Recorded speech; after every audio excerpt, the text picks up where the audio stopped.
안녕하세요. 항상 채널 잘 보고 있는 평범한 여성 시청자입니다. 채널에 올라오는 기가 막힌 사연들을 볼 때마다 세상에 상식 이하의 사람들이 이렇게나 많구나 싶었는데 저한테도 이런 일이 일어날 줄은 정말 몰랐어요. 제게는 부모님이 계시지 않습니다.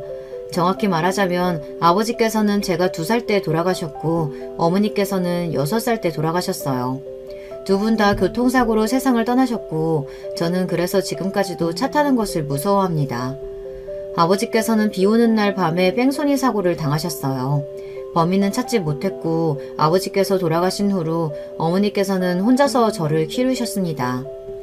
어렸을 적에 어머니를 떠올리면 항상 바쁘고 지쳐 보이는 모습이셨던 것 같아요. 저와 어머니는 구축 빌라의 꼭대기층인 6층에 살았었는데요. 요즘에는 4층 이상의 건물에는 법적으로 엘리베이터를 설치해야 하지만 당시만 해도 그런 법이 없었기에 저희 빌라에는 엘리베이터가 없었어요. 날이 추운 겨울이면 그나마 계단을 오르내리는 일이 수월했지만 무더운 여름날에는 정말 힘들었습니다. 빌라 각 층에는 세대가 3대씩 있었는데 꼭대기층인 6층에만 세대가 2개뿐이었어요. 옆 세대는 아주머니 한 분과 제 또래 남자아이 한 명이 살았습니다. 신기하게도 그 집 또한 아버지가 안 계셨어요. 저희 어머니는 공장에서 2교대의 일을 하셨기에 저녁에 출근해 새벽 내내 일하고 돌아오실 때가 많았습니다. 그럴 때마다 옆집 아주머니께서는 어머니를 대신해서 어린 저를 돌봐주시곤 하셨습니다. 어머니는 그런 아주머니께 매번 신세지는 것이 죄송해 매번 저를 찾으러 오실 때마다 떡이며 과자며 손에 뭐라도 하나 들고 오셨어요. 아주머니께서는 서로 어려운 처지에 이 정도 돕고 사는 것이 뭐가 어렵겠냐며 부담되니 이런 거 그만 가져와도 된다 손사래를 치셨습니다. 아주머니께서는 학교 앞에서 작은 분식집을 하셨는데요. 저는 학교가 끝나면 바로 그 분식집으로 달려가 공짜 간식을 얻어먹고는 했어요. 제가 가장 좋아했던 것은 새콤달콤한 양념 소스를 바른 떡꼬치였습니다. 어린 나이였으니 염치니 뭐니 그런 것들은 전혀 생각지도 못하고 그저 공짜 간식이 좋았던 것 같아요. 제가 매일 그 분식집에 가서 간식을 얻어먹는다는 것을 뒤늦게 알게 되신 어머니께서는 저를 단단히 혼내시며 앞으로는 꼭 돈을 내야 한다 꼬깃꼬깃한 1,000원짜리 지폐를 쥐어주셨습니다. 아주머니뿐만 아니라 아주머니 아들도 저를 친오빠처럼 잘 챙겨주었어요. 어렸을 적 저는 덤벙이에 틈만 나면 이리저리 넘어지고 다쳐서 몸에 멍을 살고 살았는데요. 오빠는 그런 제게 항상 약도 발라주고 밴드도 붙여주고 제가 또 다쳐서 엉엉 울고 있으면 의젓하게 달래주기도 하고 여러모로 저를 잘 도와주었습니다. 매일같이 집에 찾아오는 어린 여자애가 귀찮을 만도 했을 텐데 지금 생각해보면 오빠도 철이 참 일찍 들었던 것 같아요. 그 뒤로도 오빠는 제 숙제를 봐주기도 하고 공부를 도와주기도 하며 사이좋게 지냈어요. 주말이면 아주머니와 오빠, 어머니, 저 이렇게 넷이서 근처 공원에 도시락을 싸 놀러다니기도 하고 한 가족처럼 지냈습니다. 어머니께서는 옆집에 좋은 이웃이 살아서 참 다행이라는 말씀을 자주 하셨어요. 그렇게 시간이 흘러 제가 중학교 3학년이 되던 해 사고가 일어났습니다. 새벽 근무가 끝나고 집에 돌아오시던 어머니께서 교통사고로 목숨을 잃으신 거예요. 너무나 갑작스러운 사고에 정말 세상이 무너지는 기분이었고 앞날이 막막했습니다. 하루아침에 세상 천지에 혼자 남게 되었으니 그 어린아이가 얼마나 겁이 나고 착잡한 심정이었겠어요. 만약 그때 옆집 아주머니께서 저를 걷어주시지 않았더라면 저는 아마 고아원에 들어가야 했을 거예요. 당시 제게는 연락이 닿는 친인척 한 명이 없었거든요. 너무나 감사하게도 아주머니의 도움으로 어머니 장례도 무사히 치를 수 있었고 그 뒤로 아주머니 집에서 셋이 함께 살기 시작했습니다. 어렸을 적부터 거의 제 집처럼 드나들던 곳이라 그런지 적응하는 데에는 별 문제가 없었어요. 아주머니와 오빠 덕분에 어머니의 빈자리를 크게 느낄 새도 없었고요. 지금 생각해보면 두 사람 다 어머니를 잃은 저를 위해 한동안 애써 밝은 척을 해주었던 것 같아요. 저 또한 저를 걷어주신 아주머니께 조금이라도 도움이 되고 싶은 마음이었어요. 친딸보다 더 친딸같이 싹싹하게 굴기 위해 노력했어요. 항상 분식집 일로 바쁘신 아주머니를 대신해서 집안일을 해놓기도 하고 학교 공부도 정말 열심히 했습니다. 나중에 성공해서 꼭 아주머니께 은혜를 갚고 싶은 마음이었어요. 저는 고등학교 내내 반에서 1등을 놓치지 않았고 결국 목표하던 대학에도 합격했습니다. 너무나 기뻤지만 한편으로는 고민이 되었어요. 원하던 대학이 사립이라 등록금이나 학비가 눈이 튀어나오게 비쌌고 장학금을 준다는 대학은 그리 원하지 않던 곳이었거든요. 차마 저를 걷어주시고 돌봐주신 아주머니께 대학 등록금까지 내달라는 말은 염치가 없어 꺼낼 수가 없었습니다. 하지만 제 마음을 읽기라도 하신 건지 아주머니께서 먼저 대학에 관련된 이야기를 꺼내셨어요. 네가 성인이 되면 말해주려고 했는데 사실 네 엄마가 네 앞으로 남겨놓은 돈이 조금 있어. 그러니 돈은 걱정하지 말고 원하는 대학에서 마음 놓고 공부하렴. 그렇게 저는 원하던 대학에 입학했고 정말 열심히 공부했습니다. 나중에서야 알게 된 사실이지만 사실 어머니께서 제 앞으로 남겨놓으셨다던 돈은 대학 등록금과 학비에 비해 정말 턱없이 적은 돈이었어요. 아주머니께서 제가 차마 염치가 없어 학비 이야기를 꺼내지 못한다는 사실을 아시곤 일부러 저를 배려해 주셨던 거예요. 다시 생각해도 정말 너무나 감사한 마음뿐이고 앞으로 살아가면서 은혜를 두고두고 갚아야겠다 또다시 다짐하게 되었습니다. 대학을 타지로 가기도 했고 생활비를 스스로 벌며 공부까지 해야 했기에 대학생활 내내 정말 눈코 뜰 새 없이 바빴어요. 마음 같아서는 매일같이 연락드리고 안부를 엿주고 싶었지만 현실이 녹록지 않았습니다. 결국 점점 연락이 뜸해지게 되었어요. 대학을 졸업하고 얼마 지나지 않아 취업을 했고 오랜만에 아주머니와 오빠에게 연락해 식사 자리를 갖게 되었어요. 더 자주 연락을 드렸어야 했는데 죄송하다 말씀드리니 아주머니께서는 각자 사는 게 바쁘니 어쩔 수 없는 일이라며 괜찮다 말씀하셨어요. 사실 본인도 제게 말하지 못한 사실이 있다고 하셨습니다. 알고 보니 아주머니께서는 제가 대학에서 공부를 하며 정신없이 취업을 준비하던 사이 마음이 맞는 분과 만나 얼마 전에 살림을 합쳐 살고 계셨던 거예요. 너무나 놀라운 소식이었고 저는 몹시 기쁜 마음으로 아주머니를 축하해드렸어요. 아주머니의 새로운 남편은 엄청난 자산가라고 했어요. 젊었을 적에 알고 지냈던 분이었는데 우연한 기회로 연락이 닿아 만남을 가지다 보니 자연스레 사이가 가까워졌고 그분께서도 오래전 부인과 사별하신 상태였기에 재혼을 하게 되었다고 했습니다.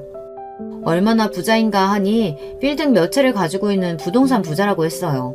젊었을 적에 사업을 하시던 분이었고 지금은 은퇴하시고 고급 단독주택에서 지내고 계셨는데 아주머니께서는 살던 집을 정리하시고 그 주택으로 들어갔다고 하시더라고요. 제 어린 시절의 추억이 담긴 친정집이 사라진 기분이라 조금 아쉬웠지만 아주머니께서 더 좋은 환경에서 지내시게 되었다는 사실은 몹시 기뻤습니다. 아주머니께서는 저를 친딸처럼 생각하신다며 새로운 가족들에게 저를 소개시켜주고 싶다고 하셨지만 오빠는 약간 떨떠름해 보이는 눈치였어요. 처음에는 아무리 그래도 친딸이 아니니 재혼한 가족에게까지 소개시켜주는 건 좀 곤란한가 생각했는데 알고 보니 다른 사정이 있었습니다. 아주머니의 새로운 남편에게는 아들이 하나 있었는데 오빠보다 2살 형이라고 했어요. 그 남자가 아주머니와 본인 아버지의 재혼을 아주 강하게 반대했다고 하더라고요. 결국 살림을 합쳐 살고 있는 지금까지도 매사에 아주머니를 곱게 보지 않고 대면대면 지내고 있다고 했어요. 그나마 다행인 것은 한 집에 지내지도 않고 몇 년 전에 결혼해서 따로 살고 있었고 오빠의 부인이라는 여자도 성격이 고약하다며 굳이 제게 인사시키고 싶은 사람들이 아니라고 했어요. 아주머니와 오빠의 입장을 곤란하게 만들고 싶지도 않았고 전에 듣기로는 저를 그리 반겨줄 것 같은 분위기도 아니었기에 결국 인사는 나중으로 미루기로 했습니다. 대신 그 만남 이후로 오빠와 훨씬 자주 연락을 나누며 만남을 갖기 시작했어요. 오빠는 나름대로 규모가 있는 회사에서 일하고 있었는데 알고 보니 제 직장과 굉장히 가까운 곳에 위치해 있었습니다. 서로 일이 끝나면 만나서 식사를 같이 하기도 하고 주말에는 아주머니를 모시고 셋이서 가까운 곳으로 나들이를 다니기도 했어요. 그러다 보니 점점 더 사이가 가까워지게 되었고 서로 이성적인 호감이 생기기 시작했습니다. 사실 저는 고등학교 시절 남몰래 오빠를 짝사랑했었어요. 어렸을 적부터 언제나 제게 다정한 오빠였고 항상 듬직하고 멋있는 사람이었기에 저도 모르게 그런 마음이 생겨났던 것 같습니다. 하지만 당시에는 그 마음을 오빠에게 표현하지는 못했어요. 저는 얹혀 사는 처지였고 오빠는 아주머니의 외동 아들이었으니까요. 아주머니께서는 오빠가 5살 때 전 남편과 이혼하신 이후로 평생을 오빠 하나만 바라보고 살아오셨어요. 비유를 하자면 대감집 자식과 그 집에서 얹혀 살며 일하는 머슴과 같은 관계였다고나 할까요. 물론 아주머니께서는 친딸처럼 저를 정말 예뻐하셨고 오빠와 차별하며 키우지도 않으셨지만 그냥 저 스스로 그런 생각이 들었어요. 제가 감히 이런 마음을 품어서는 안 되는 거라고요. 너도 이미 어느 정도 느끼고 있었겠지만 나 너한테 호감 있어. 동생이나 가족으로서가 아니라 이성으로 말이야. 우리 정식으로 만나보자. 그렇게 애써 제 마음속의 호감을 부정하며 지내던 어느 날 오빠가 먼저 제게 고백을 해왔고 전 정말 놀랐습니다. 오빠는 제가 어느 정도 눈치채고 있는 줄 알았다지만 전 정말 전혀 오빠의 마음을 예상하지 못했었거든요. 그저 여동생처럼 생각해서 잘 챙겨주는 것이겠거니 싶었는데 오빠도 저와 같은 마음이었다니 정말 기뻤어요. 아주머니께서도 저희의 교제 소식에 많이 놀라시긴 했지만 다행히도 저희 둘을 축하해 주셨고 그렇게 만남을 이어가다 결국 결혼까지 하게 되었습니다. 상견례는 원래 두 집안이 처음으로 만나 인사를 나누는 자리잖아요. 사실 시어머니와 남편은 제게 친정 가족이나 다름없는 사람들이었기에 굳이 상견례 자리를 가질 필요가 없었어요. 그냥 간단하게 시아버지와 남편의 이복형 부부를 만나 인사를 드리고 저녁 식사를 함께 하기로 했어요. 시어머니와 시아버지의 결혼을 끝까지 반대했다던 남편의 이복형, 그러니까 제게 아주버님이 되는 사람은 첫 만남 자리에서부터 불만이 아주 가득해 보이는 얼굴이었습니다. 아주버님은 몇 년 전 결혼했는데 부인 되는 사람이 저보다 무려 6살이나 어린 여자였어요. 그 여자도 저를 쳐다보는 표정이 영 곱지만은 않더라고요. 둘은 혼전 임신으로 결혼했고 사이에 아들 하나가 있었습니다. 그 여자는 결혼할 당시 대학생이었는데 아이가 생겨 학교를 자퇴했다고 했어요. 아주버님도 특별한 직업 없이 시아버지의 명의의 건물을 몇 개 관리하며 월세로 먹고 사는 사람이었고 결혼식이며 신혼집이며 전부 시아버지 돈으로 했다고 하더라고요. 원래대로라면 나이가 어찌되었든 저보다 가족 서열상으로는 윗사람이니 형님이라고 부르는 게 맞았지만 도저히 손윗 동서에게 윗사람 대접을 해주기가 어려웠습니다. 저보다 나이가 6살이나 어린 것도 어린 거고 사람 자체가 너무 철이 없었어요. 아들도 2돌이나 지났는데 애엄마가 맞나 싶을 정도였습니다. 본인 스스로 돈 한 푼 벌어본 적 없이 시댁의 돈으로 호의호식 지내고 있으니 경제관념도 전혀 없고 아주 돈을 펑펑 썼어요. 아이는 베이비시터에게 맡겨놓고 하루 종일 친구들과 브런치며 쇼핑이며 나다니기 바빴고 피부과도 수백만 원씩 돈을 바르며 외모를 바꿨습니다. 본인의 능력이 좋아서 그렇게 산다고 하면 아무도 뭐라고 하지 않을 거예요. 문제는 그렇게 펑펑 써대는 돈이 전부 시댁 주머니에서 나오는 돈이었다는 사실이었습니다. 그러면서 손윗동서가 제게 그렇게 외모를 안 가꾸면 남자들이 금방 질려한다느니 아무리 아줌마라고 하더라도 기본은 해야 한다느니 지적하기 바빴고 저를 완전히 본인 아랫사람으로 취급했어요. 보통 아무리 손윗동서라고 하더라도 손아래 동서의 나이가 본인보다 많으면 완전히 아랫사람 취급하기보다는 서로 존댓말을 하기 마련이잖아요. 그런데 손윗동서는 그런 개념이 전혀 없는 건지 새파랗게 어린 것이 제게 동서는 내 말이 말 같지가 않아? 하며 완전히 갑질을 하려고 들더라고요. 솔직히 성격 같아서는 저도 맞서서 지지 않고 반말을 해주고 싶었지만 괜히 시어머니를 곤란하게 만들고 싶지 않았어요. 그렇지만 죽어도 형님 소리는 안 나왔고 누구누구 씨 하며 이름을 불렀습니다. 시부모님께서도 제 입장을 이해해 주시는 건지 굳이 형님이라고 불러야 한다 강요하시지 않았어요. 손윗동서는 형님이라고 부르지 않는 제게 조금 불만이 있는 눈치였지만요. 아주버님 부부가 시어머니를 그닥 달궈하지 않는다는 이야기는 익히 들어 알고 있었지만 막상 제가 눈앞에서 그 상황을 마주하니 더 기가 찼습니다. 어쩌다 가족끼리 모이면 대놓고 시어머니 들으라는 듯 남자 재산 보고 결혼한 여자들이 어쩌니 저쩌니 사람이 말년에 욕심을 너무 부리면 안 된다느니 쓸데없이 입을 나불댔고 결국 시아버지께 한 소리 듣고 나서야 입을 다물었어요. 손윗동서는 그렇다 치더라도 나이도 먹을 만큼 먹은 사람이 그런 행동을 하니 더 어이가 없더라고요. 시아버지께서 대부분 시어머니 편을 들며 중간 역할을 잘 해주시긴 했지만 그래도 핏줄은 핏줄이라고 아주버님을 싸고 도시긴 하셨어요. 손윗동서도 시어머니께는 아주 까탈스럽고 싸가지 없이 굴었지만 시아버지께는 세상 착하고 애교 있는 며느리가 따로 없었습니다. 예쁘장한 얼굴로 아버님 하며 싹싹하게 구니 시아버지께서는 손윗동서를 꽤나 예뻐라 하셨어요. 시어머니께서는 원체 기가 세시기보단 천성이 순하신 분이었기에 그런 싸가지 없는 것들에게 한마디 제대로 하지도 못하고 매번 꾹 참기만 하셨습니다. 그러다 한번 큰일이 터졌어요. 그날은 시어머니의 생신이었고 오랜만에 가족들이 다 같이 모여 시댁에서 식사를 하였습니다. 보통 시어머니의 생신이라고 하면 며느리가 밥상까지 차리지는 못하더라도 적어도 좋은 식사를 대접하거나 정말 못해도 생신 선물을 준비하는 게 도리에 맞는 일이잖아요.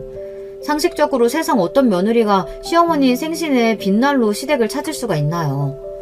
손윗동서는 나이가 어리니 그런 개념이 없다 치더라도 아주버님도 마찬가지였어요. 둘 다 약속 시간보다 20분이나 늦게 도착했으면서 선물조차 가지고 오지 않는 거예요. 어린 나이인 것도 다 핑계인 게 만약 시아버님 생신이었다면 절대 빈손으로 오지는 않았을 겁니다. 도착하자마자 늦어서 죄송하다는 말 한마디 없이 자리에 앉더니 식사하는 내내 동서가 차린 거냐, 요리 연습 좀 더 해야겠다, 이건 너무 짜고 저건 너무 싱겁고 이럴 바엔 그냥 나가서 사 먹지 왜 굳이 집에서 식사를 하는지 모르겠다, 불평불만만 늘어놓았어요. 결국 듣다 못한 남편이 그러는 본인은 한 번이라도 시부모님 식사를 직접 차려드린 적은 있느냐 물으니 얼굴을 구기며 불쾌한 티를 내더라고요. 세상에 얼마나 맛있는 요리가 많고 좋은 식당이 많은데 요즘 같은 시대에 굳이 직접 밥상 차려드리는 게 의미가 있나요? 그렇다고 뭐 뒤집어지게 맛있는 것도 아니고. 겨우 이거 하고 그렇게 생색낼 거면 그냥 안 하는 게 낫죠. 뭐라고요? 지금 말 다 했어요? 내가 뭐 틀린 말 했어요? 맞잖아요. 돈 없어서 좋은 식당 못 모시고 이런 밥상이나 차려드리는 거 그거 아니에요? 금세 험악해진 식탁 분위기에 결국 시아버지께서 나서서 중재를 하셨고 그렇게 적당히 큰일 없이 넘어가는 듯 했습니다. 식사가 끝나고 저희 부부는 준비한 선물을 꺼냈고 아주버님 부부는 당당하게 선물을 준비해오지 않았다고 말했어요. 아니, 어머니 생신이라 모이는 자리인데 선물을 안 가져왔다뇨. 생신이라고 꼭 선물을 드려야 하나요? 평소에 어머니께서 워낙 검소하셔서 선물 같은 건 안 드려도 괜찮은 줄 알았죠. 갖고 싶은 게 있으셨다면 미리 말씀을 하시지 그러셨어요. 평소에 하도 동서랑 같이 저한테 낭비 좀 하지 말라고 난리셔가지고 일부러 안 산 거예요? 그걸 지금 말이라고 해요? 해도 너무한다는 생각 안 해요? 그럼 도대체 왜 온 겁니까? 와서 한다는 일이라곤 정성스레 준비한 밥상 앞에서 불평불만만 늘어놓고 둘 다 그 정도 기본적인 개념도 없어요? 선물이 없으면 적어도 예의상 축하하는 척이라도 해야죠. 지금 대체 뭐 하자는 겁니까? 말 좀 조심하지. 윗사람한테 싸가지 없이 그게 무슨 말버릇이야. 다들 조용히 해라. 좋은 날 같이 모여 축하하자고 불렀더니 어딜 부모 앞에서 자식의 연성을 높이고 있어. 결국 센씨 축하 자리는 엉망이 되었고 시어머니께서는 울음을 터뜨리셨어요. 그런 시어머니의 모습을 보니 저도 마음이 미어질 듯 아팠습니다. 시아버지께서는 아주머님 부부에게 아무리 그래도 작은 선물이라도 성의껏 가져왔어야지 생일을 축하하는 자리에서 그게 무슨 상식 없는 태도냐 나무라셨어요. 손윗동서는 애처럼 입술을 삐죽 내밀고는 자리가 끝날 때까지 한마디도 하질 않았어요. 그날 이후로 그렇지 않아도 대면대면했던 저희 부부와 아주머님 부부 사이는 더더욱 멀어졌습니다. 개인적인 연락은 전혀 주고받지 않았습니다. 시어머니께서는 그래도 제가 며느리로 들어와서 참 다행이라며 저 덕분에 마음이 편하고 기댈 곳이 있어 숨통이 좀 트인다고 말씀하셨어요. 그런 시어머니를 위해 제가 더 해드릴 수 있는 게 무엇일까 생각해봤는데 아무래도 시아버지께 점수를 따는 것이 좋겠다는 생각이 들더군요. 앞서 말씀드렸듯 손윗동서는 어린 나이에 얼굴도 예쁘장하고 애교도 많고 손자를 안겨드려서 그런지 시아버님께서 기본적으로 꽤나 예뻐라 하시는 편이었습니다. 가끔 손윗동서나 아주버님이 너무 예의 없이 굴거나 상식 밖의 행동을 하면 엄하게 나무라시기는 하셨지만 팔은 안으로 굽는 법이라고 피가 전혀 섞이지 않은 저희 부부보다는 아주버님 부부를 기본적으로 더 챙겨주시는 듯 했어요. 실질적으로 집안의 모든 권력은 시아버지 손에 있었으니 제가 시아버지께 좀 더 잘하고 점수를 따서 시어머니 길을 세워드리고 싶었습니다. 제가 동서보다 잘할 수 있는 것이 무엇일까 고민해봤을 때 아무래도 연륜에서 오는 센스와 정성일 것 같더라고요. 손윗동서가 아버님께 어리광 부리듯 아양이나 아첨을 떨 수는 있어도 생각이 짧은 편이니 미처 생각하지 못하고 신경 쓰지 못하는 부분들이 많았어요. 저는 그런 부분을 공략해 시아버님께 점수를 따기 시작했습니다. 가장 먼저 실행에 옮긴 것은 시아버님의 취미이신 낚시와 관련된 선물을 드리는 것이었어요. 손윗동서는 시아버님께 애교를 떨어 원하는 선물을 받아갈 줄은 알아도 본인이 먼저 선물을 챙겨드리는 경우는 드물었거든요. 시아버님께서는 젊었을 적부터 쭉 낚시가 취미셨고 은퇴하신 후에도 혼자서 자주 낚시를 가셨어요. 웬만한 낚시용품들은 값비싼 것들로 다 가지고 계셨기에 어떤 선물을 해드려야 할지 고민이 많이 되었습니다. 그렇지만 여러분들도 알고 계시듯이 선물은 가격보다 정성이 더 중요한 법이잖아요. 비록 비싸고 좋은 물건은 아닐지라도 선물을 주는 사람이 받는 사람을 생각하고 고민하고 정성 들여 고른 선물은 어떻게든 티가 나게 되어 있습니다. 낚시가 취미이신 분이 계시다면 알고 계시겠지만 낚시는 종류가 참 많아요. 바다낚시, 강낚시, 바다낚시도 다 똑같은 낚시가 아니라 루어낚시, 릴지낚시 등 알면 알수록 너무 복잡하고 사용하는 물품들도 다양하더라고요. 무턱대고 아무거나 선물해드리기보다는 시아버님께서 어떤 낚시를 주로 하시는지 알아보고 댁에 구비해 놓으신 물품들을 꼼꼼히 살펴봤어요. 다양한 낚시를 즐기시지만 쭈꾸미 낚시는 철마다 꾸준히 가시는 것 같더라고요. 때마침 그때가 쭈꾸미 낚시철이었고 시아버님께 제가 준비한 쭈꾸미 낚시 용품을 선물로 드렸습니다. 가격은 몹시 저렴한 것이었지만 예상대로 시아버님께서는 제 선물에 몹시 기뻐하셨어요. 그 뒤로도 시아버님께서 좋아하시는 음식이나 과일을 기억해뒀다 먼저 챙겨드리기도 하고 직접 만든 반찬이나 간식거리들을 가져다 드리기도 했어요. 손윗동서처럼 애교있게 굴며 귀여움을 떨지는 못해도 제 나름대로 최선을 다했습니다. 그러다 보니 점점 시아버님께서도 저를 예뻐하시기 시작했어요. 항상 아주버님 부부 먼저 챙기시던 분이 식사 자리에서 제가 먼저 말을 걸면 이것 좀 먹어보라 하시기도 하고 손윗동서가 제게 시비를 걸며 버릇없이 굴면 아무리 아랫사람이라도 적당히 선을 지켜야지 뭐하는 거냐 제 편을 들어주시기도 했습니다. 그러다 보니 자연스레 아주버님과 손윗동서도 저희 부부와 시어머니 앞에서 말조심을 하기 시작했어요. 그런 모습을 보며 몹시 뿌듯한 기분이었어요. 반대로 손윗동서는 속이 많이 상한 눈치였습니다. 언제나 저보다 본인을 더 예뻐하시고 챙겨주시던 분이 더 이상 예전 같지 않으니 속이 끓일만도 하겠죠. 확실히 연륜에서 오는 차이는 어쩔 수 없다고 느낀 것이 손윗동서는 그 상황에서 시아버님께 투정을 부리기 시작했어요. 왜 전처럼 본인 편을 들어주지 않고 동서 편만 들어주시냐고요. 당연히 그런 투정이 효과가 있을 리 없었고 시아버님께서는 오히려 손윗동서를 크게 나무라셨습니다. 내가 그동안 네가 어린 나이에 시집와서 애도 낳고 고생했으니 눈 감고 넘어가 주려고 했는데 더 이상 그 버릇없는 태도며 행동들 더 이상 못 봐주겠구나. 손 아랫사람이 생겼으면 윗사람으로서 모범을 보이고 아랫사람을 잘 챙길 생각을 해야지. 윗사람으로서 누릴 수 있는 건 다 누리고 싶고 그러면서 여전히 못 배워먹은 애처럼 철없이 행동하면 어쩌자는 거냐? 앞으로 네 어리광 받아줄 생각 없으니 알아서 처신 잘해. 손윗동서는 몹시 충격을 받았는지 엉엉 울음을 터뜨렸어요. 저는 그런 시아버짐의 말씀에 속이 뻥 뚫리는 기분이었습니다. 그날 이후로 저희 부부와 시어머니 그리고 시아버지는 더욱 사이가 친밀해졌고 시아버님께서는 저희 부부를 친아들 부부 대하듯 잘 챙겨주셨습니다. 그러나 그런 평화는 그리 오래가지 못했어요. 시아버님께서는 젊었을 적부터 심한 당뇨를 앓아오셨는데 갑작스레 병세가 악화되어 병원에 입원을 하시게 되었습니다. 금방 회복해서 태어나실 거라는 말씀과는 다르게 입원 기간이 점점 길어졌고 어느 날 새벽 너무나 갑작스럽게 세상을 떠나시게 되었어요. 시아버님께서는 생전 유서를 작성해 놓으셨고 담당 변호사도 존재했기에 유산 상속은 특별한 분쟁 없이 진행되었습니다. 시아버님께서는 시어머니와 아주버님께 골고루 건물과 재산을 나눠주셨고 아주버님 부부는 불만이 아주 많아 보였어요. 두 사람은 왜 본인들이 저런 피 한 방울 섞이지 않은 사람과 아버지 재산을 나눠 가져야 하냐며 언성을 높이고 변호사에게 따지고 들었지만 변호사는 고집을 부려서 될 일이 아니라며 시아버님께서 생전에 작성해 놓으신 유서대로 상속이 진행된다는 답만 반복했습니다. 아마 시아버지께서는 본인 사후 아주버님 부부가 억지를 부려서 유산을 전부 차지할 것을 예상해 유서를 꼼꼼히 작성해 놓으셨던 것 같아요.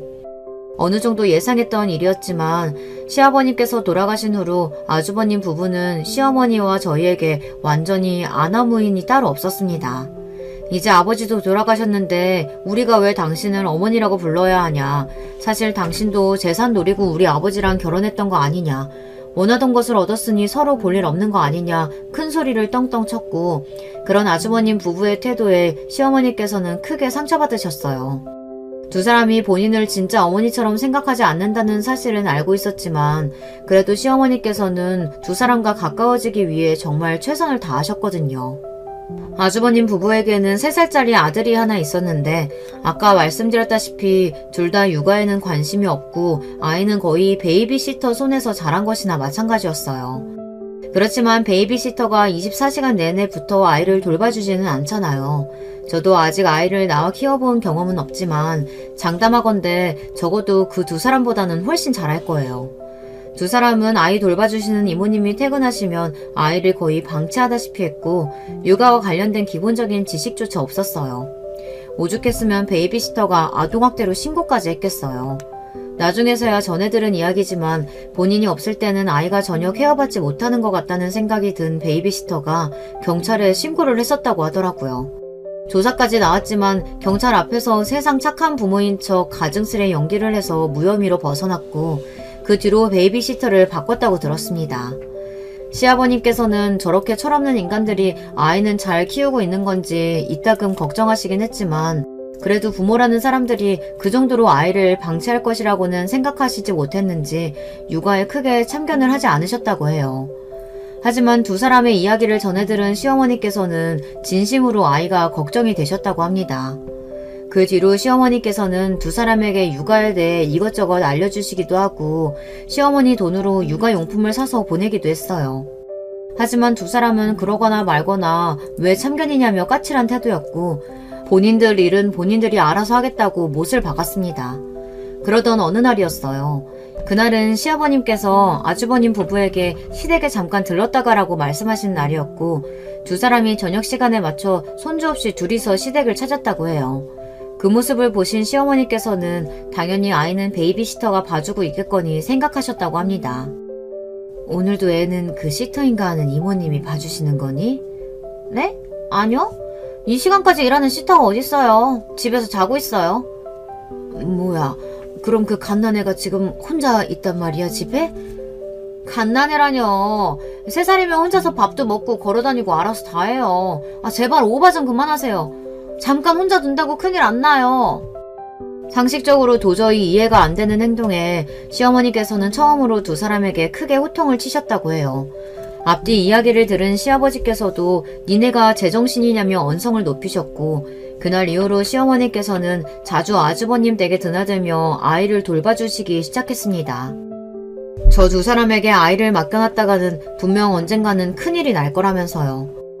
처음에는 그런 시어머니의 행동에 불쾌감을 표하던 두 사람은 시간이 지날수록 낮에는 베이비시터, 밤에는 시어머니께서 아이를 돌봐주시니 편하긴 했는지 뻔뻔하게 태도를 바꿨어요.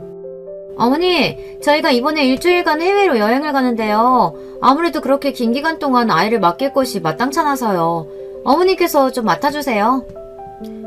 처음에는 우리가 뭘 믿고 어머니한테 아이를 맡기냐, 아이한테 몰래 나쁜 짓 하는 거 아니냐, 말도 안 되는 것들로 트집을 잡고 시비를 걸던 사람들이 나중에는 본인들 여행 가는데 애 맡길 곳 없다며 시어머님께 떠넘기더라고요. 평소에는 대면대면 서로 인사도 제대로 안 하는 사이였으면서 꼭 필요한 일이 생기면 살살 웃으며 아양을 떠는 게 정말 가짜났습니다. 솔직히 저는 저런 것들 뭐가 이쁘다고 힘들게 아이까지 돌봐주나 싶었지만 시어머니께서는 애가 무슨 죄가 있냐며 군말 없이 아이를 맡아주셨어요. 그렇게 도움은 도움대로 다 받아놓고 시아버님 돌아가셨다고 입에도 담기 힘든 막말을 쏟아내며 태도를 싹 바꾸니 그간 아이를 돌봐주시며 어느 정도 두 사람과 사이가 가까워졌다고 생각하셨던 시어머니께서는 마음의 상처를 크게 입으셨어요. 그렇게 저희는 두 사람과 완전 연락을 끊고 셋이서 지내기 시작했습니다. 눈엣 가시였던 인간들을 안 보고 살게 되니 정말 속이 편했어요. 그렇게 몇 달간 평화로운 나날들이 계속되었고 앞으로도 쭉 그 사람들과는 마주보고 지낼 일이 없을 거라고 생각했습니다. 어제 집에 애들이 왔었어. 손주도 데리고 왔더라. 그동안 본인들이 죄송하다고 무릎 꿇고 엉엉 우는데 마음이 안 좋아서 밥 먹여 보냈다. 그러던 어느 날 아주버님 부부가 갑작스레 시댁에 찾아왔어요. 그렇게 막말을 쏟아내고 일방적으로 연락을 끊어낼 땐 언제고 이제와 죄송하다고 울고불고 사과를 해왔다고 하더라고요. 본인들이 너무 경솔하게 행동한 것 같다. 그래도 아버지 돌아가시고 남은 부모라고는 어머니 한 분이신데 그동안 저희 아이도 잘 돌봐주셨고 저희가 너무 배은망덕했다. 이제라도 정신 차리고 앞으로 정말 어머니처럼 잘 모시고 살고 싶다며 솔직히 말해서 그 두 사람이 갑자기 정말 개가천선해서 세 사람이 되었다고는 생각할 수 없었어요. 시어머니께 두 사람 분명 무슨 꿍꿍이가 있는 거다. 아이를 돌봐주던 사람이 사라지니 본인들이 불편해서 그런 거다. 이제 와서 굳이 다시 연락을 하며 지낼 필요가 있냐. 제 생각을 말씀드렸지만 시어머니께서는 원체 심성이 고우신 분이라 두 사람이 울며 사과를 해오자 마음이 약해지신 것 같았어요. 결국 그 뒤로 아주버님 부부는 시댁을 자주 찾으며 시어머님과 식사도 하고 시아버님께 그랬던 것처럼 애교도 떨고 아양도 부리고 나름대로 잘 지내는 것처럼 보였습니다. 개인적으로는 몹시 마음에 들지 않는 상황이었지만 시어머님께서 두 사람과 잘 지내보고 싶으시다는데 제가 이래라 저래라 주제넘게 나서서 시어머니 행동에 제약을 걸거나 두 사람 사이를 갈라놓을 수는 없었어요. 그래서 애써 좋게 생각하려 노력하고 있었습니다. 그러던 어느 날 갑자기 시어머님께서 지금 지내시는 집을 처분하고 아주버님 부부 집에 들어가셔서 살겠다는 폭탄 선언을 하셨어요. 어머니, 그게 갑자기 무슨 말씀이세요? 그 사람들 집에 들어가 사시겠다뇨? 지금 사는 집은 나 혼자 살기엔 너무 넓기도 하고 안 그래도 슬슬 처분하고 이사를 가야 하나 싶었는데 마침 그쪽에서 먼저 같이 살자는 얘기를 꺼내더구나. 그렇지 않아도 손주가 걱정이었는데 그 집에서 살면 마음 편하게 돌봐줄 수도 있을 것 같고 걔네가 좀 어리고 철이 없어서 그렇지 나쁜 애들은 아니야. 지난 일들도 다 반성하고 있고. 아무리 그래도 그렇지 시아버님과 만난 후로 그 두 사람에게 당하신 것들이 얼마인데 이렇게 쉽게 덜컥 그 인간들을 믿어도 되는 건가 싶었습니다. 제 생각에는 분명 무슨 꿍꿍이가 있어 보였지만 저와 남편은 사정상 어머니를 모시고 살 수 없는 상황이기도 했고 혹시 그 집에 들어갔다가 무슨 일이 생기기라도 하면 그때 다시 모셔오면 되는 일이니 일단은 그렇게 하시라 말씀드렸어요. 그렇게 시댁을 처분하고 시어머님께서는 아주버님의 아파트에 들어가 지내기 시작하셨습니다. 처음에는 걱정되는 마음에 하루가 멀다 하고 전화를 드리고 매일같이 연락을 했어요. 혹시나 그 사람들이 어머니한테 폭언을 하지는 않냐, 이상한 행동은 안 하냐, 돈이나 재산 관련 문제를 이야기하진 않냐 이것저것 여쭤봤지만 어머니께서는 항상 그런 걱정하지 않아도 된다며 애들도 너무 잘해주고 잘 지내고 있다. 아무 문제 없으니 맘 놓고 지내라 말씀하셨습니다. 그렇게 한 달, 두 달 정말 큰 문제 없이 시간이 지나갔고 그럴수록 저도 마음이 놓이기 시작했어요. 제가 진짜 괜한 걱정을 했던 건가. 시아버지가 돌아가시면서 아주버님 부부가 정말 본인들의 잘못을 깨닫고 이제와 개가천선이라도 했나 싶었습니다. 그렇게 마음을 놓고 지내다 보니 점점 연락이 뜸해졌고 저도 사는 게 바빠서 시어머니께 크게 신경을 기울이지 못하고 있었어요. 그러던 어느 날부터 시어머니께서 전화를 받지 않으시는 거예요. 문자나 카톡에도 답장이 전혀 없으시고요. 하루 이틀이야 바쁘시거나 사정이 있으셔서 그럴 수 있겠지 싶었지만 며칠이 지나도 연락이 안 되니 불안한 마음이 들었습니다. 별로 내키지는 않았지만 오랜만에 손이 동서에게 전화를 했고 요즘 어머니께서 연락이 안 돼서 그러는데 잘 지내고 계시는지 물었습니다. 그랬더니 어머니께서 몸이 좋지 않으셔서 누워 계시다고 하더라고요. 몸이 안 좋으시다고요? 어디가 어떻게 안 좋으신데요? 병원은 모시고 갔어요? 당연히 다녀왔고 얼마 전에 입원도 했어. 몸이 좀 많이 안 좋으셔. 입원을 했다고요? 그럼 지금 집에 계시다는 거예요? 아니면 병원에 입원을 하신 거예요? 병원 주소 말씀해 주세요. 아니 지금은 집에 계신데 오늘인가 어젠가 퇴원했어. 아무튼 올 필요 없어. 몸이 너무 안 좋으셔서 요즘 내가 얼마나 고생인지 곧 요양원 보내기로 했으니까 그렇게 알아. 뭐라고요? 요양원이요? 제 물음에 손윗동서는 어머니께서 몸이 너무 안 좋으셔서 병원도 다녀왔고 입원도 했었다며 횡설수설을 하다가 갑자기 본인이 시어머니를 모시기 너무 힘들다고 요양원에 모실 거라고 하는 거예요. 너무나 황당한 말에 무슨 요양원이냐며 그 짧은 시간에 그 정도로 건강이 안 좋아지신 거냐. 요양원에 모실 바에야 내가 모시겠다. 지금 당장 어머니 데리러 가겠다 말하니 손윗동서는 본인이 알아서 하겠다 전화를 뚝 끊어버렸습니다. 아무리 생각해도 찜찜한 마음에 결국 남편을 데리고 아주버님 댁에 무작정 찾아갔어요. 분명 집에 불이 켜져 있는 걸 보고 올라왔는데 아무리 문을 두드리고 벨을 눌러도 묵묵부답이기에 경찰을 부르겠다고 소리치고 전화를 20통을 넘게 하니 그제야 문을 열어주더군요. 도대체 왜 집에 없는 척 하는 거냐, 어머니 잘 계신 거 맞냐, 지금 당장 모시고 가겠다, 어디 계시냐 언성을 높이니 아주버님 부부는 본인들이 어머니한테 무슨 짓을 했다고 그러냐, 요즘 어머니 건강이 너무 안 좋아지셔서 내가 모시느라 얼마나 힘든지를 아느냐, 애도 못 보고 더 이상 같이 살 이유가 없다며 뻔뻔하게 말하는데 정말 너무 화가 났어요. 본인들 필요할 때는 아양 떨면서 어떻게든 모셔가려고 하더니 시댁 정리한 돈도 다 그쪽이 받아갔다면서요. 이제 돈도 다 빨아먹었고 애도 못 보니 가져다 버리겠다 이거예요? 애초에 당신들 같은 파렴치한 인간들한테 어머니를 모시게 하는 게 아니었어. 어머니 어디 계세요? 어머니 이미 요양원 가셨어. 남의 집에서 행패 그만 부리고 당장 나가.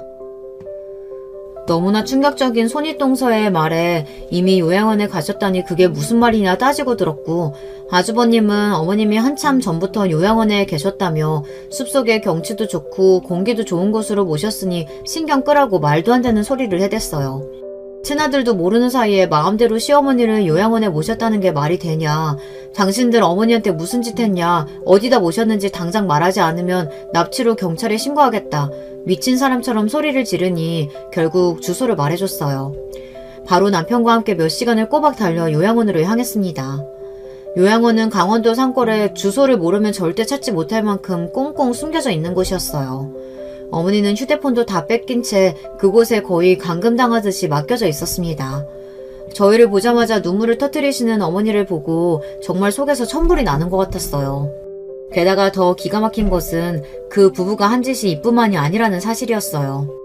두 사람은 시아버지가 돌아가시고 시어머니께 주신 건물이며 재산을 전부 시어머니의 동의 없이 본인들 명의로 돌려놓고 통장에 있던 돈도 마음대로 빼갔습니다.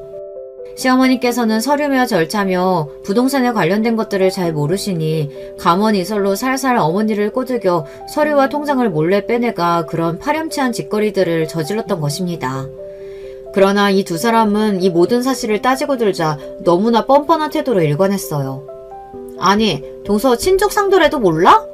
어차피 우리 가족이라 신고해봤자 처벌도 안 돼. 그러게 그렇게 중요한 것들을 잘 관리했었어야지. 어차피 애초에 전부 우리 남편한테 상속될 것들이었잖아. 게다 욕심 부리지 말고 그냥 처음부터 없었던 거라고 생각하고 살아. 여러분은 친족 상도례라는 법을 들어보신 적 있으신가요? 쉽게 말하자면 친인척과 배우자 간에 발생한 절도죄, 사기죄 등의 재산 범죄에 대해 형을 면제해주는 특별법입니다. 이런 말도 안 되는 법이 세상에 어딨나요? 설령 피가 섞인 가족이라 하더라도 남의 재산을 함부로 가져갔다 강탈하고 사기를 쳤는데 도대체 왜 처벌을 할 수가 없다는 겁니까?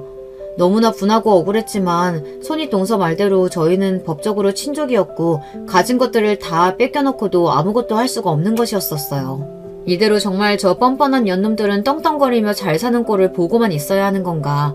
겨우 친족이라는 이유만으로 이렇게 억울하게 참고 넘어가야 하는 건가? 무력감을 느끼던 찰나 시어머니께서 정말 깜짝 놀랄 만한 말씀을 하셨어요. 사실 죽은 남편이랑 나랑은 법적으로 아무 사이도 아니다. 혼인신고를 안 했거든. 그냥 살림만 합쳐 살았던 거야. 죽은 후에 나한테 남겨준 것들도 상속이 아니고 전부 증여받은 것들이었어. 정말 상상도 하지 못한 일이었습니다. 시어머니께서 재혼을 하셨다기에 당연히 시어머님과 혼인신고를 올리고 살림을 합치셨을 거라고 생각했는데 알고 보니 두 분께서는 법적으로 아무 사이도 아니셨던 거예요. 그저 동거인이었던 거죠. 왜 혼인신고를 하지 않았냐 여쭤보니 시아버님께서 혼인신고를 하시고 싶어 했지만 시어머니께서 망설이셨다고 하더라고요. 일단은 살림을 합치고 살다 시간이 좀 지나면 다시 이야기해보자 말씀하셨던 것이 시아버님께서 돌아가실 때까지 미루고 미루다 결국 혼인신고를 하지 않으신 것이었습니다. 그러니 당연히 시아버지의 아들인 이복형과 손윗동서와 시어머니께서는 법적으로 아무 사이도 아니었고 그들이 한 모든 파렴치한 행동들은 친족 상도례에 전혀 해당되지 않는 범죄였어요. 그날로 바로 변호사를 찾아가 상담을 받았습니다. 민사와 형사 고소 준비를 시작했습니다. 손윗동서가 제게 전화로 떠벌떠벌 본인들이 어쨌고 저쨌고 본인 입으로 범죄 행위를 전부 시인했었고 그 외의 증거와 정황들도 너무나 명백했기에 변호사 측에서는 민사와 형사 고소 같이 준비하는 것이 좋을 것 같다고 말했습니다. 보통 사기를 당했을 때 형사소송은 사기꾼에게 흔히 말하는 빨간 줄이 길게 하는 것이고 민사소송은 피해 금액을 변제받기 위해 진행하는데 형사소송에서 승리하면 민사소송에서 몹시 유리한 증거로 사용할 수 있어 경우에 따라 다르지만 형사소송을 먼저 진행하는 경우가 많다고 하더라고요. 그렇지만 저희와 같은 경우에는 이미 증거도 너무 명백하고 피해 금액도 커서 두 소송을 같이 준비하는 것이 좋겠다며 무조건 승리할 테니 맘 놓고 기다리기만 하면 된다고 말씀하셨어요. 그렇게 복수의 칼날을 갈기 시작했습니다. 얼마 후 두 사람에게 고소장이 날아가자 기다렸다는 듯 바로 연락이 왔어요. 친족 상두례에 대해 본인이 친절히 이야기해줬는데도 머리가 나빠서 이해를 못한 거냐며 괜히 돈 낭비 시간 낭비하지 말고 고소 취하하라 하길래 코웃음을 치며 답변해 주었습니다. 너야말로 정신 차려. 너랑 우리 어머니가 친족이라고? 나쁜 짓도 머리가 잘 돌아가야 하지. 그 멍청한 대가리로 남의 등쳐먹으려고 하니 이런 일이 일어나지. 한번 잘 알아봐. 네가 진짜 우리 어머니 며느리인지 아닌지. 절대 고소 취하해줄 생각 없으니까 소송 준비 알아서 잘하고. 아무리 용을 써봤자 이미 결과는 정해져 있겠지만. 뭐라고? 이게 어디서 함부로 너너거려? 정신 나갔어? 내가 그럼 우리 남편 부인이니 며느리지 며느리가 아니면 뭔데? 멍청한 것도 정도가 있어야지. 진짜 수준 낮아서 상대를 못해주겠네. 네 남편이 우리 어머니 아들이 아니란 뜻이지. 두 사람 법적으로 아무 사이도 아니라고. 그러니 네가 말하는 그 친족 상도인지 뭔지 그딴 거 아무 상관없이 너희들은 이제 범죄자라 이 말이야. 능력이라곤 쥐뿔도 없는 것들이 부모 잘 만나 그동안 편하게 살았으면 가진 것에 만족이라도 할 줄 알아야지. 사기죄, 강탈죄까지 골고루 신고당해서 깜빵에서 썩을 준비나 해. 그렇게 전화를 끊어버렸고 그 뒤로 전화기에 불이 나게 전화가 왔지만 전부 받지 않았어요. 그제서야 발등에 불이 떨어진 건지 문자며 카톡으로 제발 고소 취하해달라. 법적으로 문제가 없는 줄만 알았다. 건물들 명의도 다시 돌려놓고 빼앗아간 돈도 다 그대로 돌려주겠다 연락이 왔지만 당연히 전부 무시했습니다. 그랬더니 집 앞으로 찾아와 싹싹 빌고 울고 불고 난리를 치길래 경찰 부르기 전에 당장 꺼지라고 걷어차버렸어요. 저희가 고소를 취하해줄 생각이 없어 보이니 그쪽도 변호사를 구하고 나름대로 소송 준비를 하긴 한 모양이더라고요. 그래봤자 형사 민사소송 둘 다 저희 쪽에 완벽한 승리였고 죄질이 나쁘고 피해 금액이 어마어마하다 보니 둘은 실형에 벌금까지 억소리나게 내게 되었습니다. 민사소송에도 승리했으니 어머니께서 강탈당하신 재산들도 그대로 변제받게 되었고 시아버지께서 물려주신 건물들을 대부분을 벌금 내느라 다 팔아치우고 저희에게서 빼앗아간 것들을 돌려주고 나니 두 사람은 거의 빈털터리가 된 것 같더라고요. 그렇지 않아도 능력이라고는 쥐뿔도 없는 인간들인데 가진 것도 다 잃고 범죄자 딱지까지 붙게 되었으니 앞으로 예전처럼 떵떵거리며 빈둥거리고 살기는 글렀겠죠. 다 본인들이 자초한 일이니 두고두고 평생을 후회하며 살기를 바랍니다. 이 글을 쓰며 알게 된 사실인데 얼마 전 헌법재판소에서 친족 상도례가 시대의 흐름에 따라가지 못하는 국법이라며 헌법 불일치가 결정되었다고 합니다. 헌법 불일치가 되었다고 해서 바로 그 법이 사라지는 것은 아니지만 올해 말까지 국회가 법을 개정하지 않으면 법적인 효력을 상실하게 된다고 하더라고요. 남의 가정사에는 참견하는 것이 아니다 라는 대한민국의 특유의 문화가 법으로 지정된 지 72년 만의 일이라고 합니다. 솔직히 말해서 진작에 일어났어야 하는 일이라고 생각해요. 아무리 가족 간의 일이라고 한들 범죄가 아니게 되는 것은 아니잖아요. 만약 시부모님께서 혼인신고를 하셨고 법적으로 부부 사이셨더라면 저희의 이야기에도 이런 속 시원한 결말은 존재할 수 없었겠죠. 부디 하루빨리 그런 악법이 역사 속으로 사라져 저희와 비슷한 상황의 피해자들이 억울하게 당하는 일이 없기만은 바랄 뿐입니다. 선량한 사람들끼리 모여 범죄나 나쁜 일 없이 사이좋게 지낼 수만 있다면 참 좋을 텐데 어딜 가나 손윗동서와 아주버님처럼 남의 등쳐먹고 본인들 이속만 챙기려는 속이 시커먼 사람들이 많다는 사실이 참 애석합니다. 권성징악이 동화 속에서나 나오는 이야기가 아니라 우리가 살아가는 이 세상에서도 당연한 이야기가 되었으면 하는 바람과 함께 오늘 사연을 마치겠습니다. 들어주신 모든 분들 감사합니다. 여러분, 두 번째 사연 시작하기 전에 좋아요, 구독 꼭 눌러주실 거죠? 그럼 두 번째 사연 바로 시작합니다. 안녕하세요. 집안일은 어떻게 말하던 제 얼굴에 침 뱉기지만 어디에 털어놓으면 마음이라도 가벼워질 것 같아 이렇게 사연을 보내봅니다. 저에겐 세상에서 가장 고맙고 존경스러운 분이 계시는데요. 그분은 바로 제 시어머니십니다. 여기서 사연을 듣다 보면 정말 놀랄 만큼 못된 시어머니들도 많으시던데 그에 반해 우리 시어머니께서는 세상 인자한 성품에 참 고운 분이세요. 저는 결혼 후 지금까지 시어머니를 모시고 살고 있는데요. 그동안 고부 갈등 같은 일들을 단 한 번도 겪어본 적이 없어요. 남편도 그런 시어머니의 고운 마음씨를 그대로 받았는지 성품이 남달라 절 많이 아끼고 잘 챙겨줍니다. 저는 지인의 소개를 통해 남편을 만나 결혼했습니다. 결혼 전 저는 작은 회사에 다니고 있었는데요. 그때 가게를 운영하고 있던 남편과 결혼한 뒤에 회사를 그만두고 전업주부가 됐습니다. 남편과 결혼해 같이 살 생각을 할 땐 정말 행복했습니다. 한편으론 걱정이 컸죠. 저는 어렸을 적부터 화목하지 못한 가정에서 자랐습니다. 부모님은 서로 눈만 마주치면 싸우셨죠. 그러던 어느 날 포악한 아버지의 성격을 더는 견딜 수 없던 어머니께서 집을 나가셨고 그 뒤 아버지는 절 보호시설에 버리셨습니다. 그렇게 저는 나이가 꽉 찰 때까지 부모님을 원망하며 보호시설에서 지냈고 그동안 부모님과 단 한 번도 연락하지 않았습니다. 보호시설에서 사는 동안 저는 나름 열심히 공부해 적당한 대학교에 입학했고 장학금까지 받으며 무사히 졸업했습니다. 그런데 한 번은 제가 졸업 후 취업했을 때 제 번호를 어떻게 하셨는지 아버지한테 연락이 온 거예요.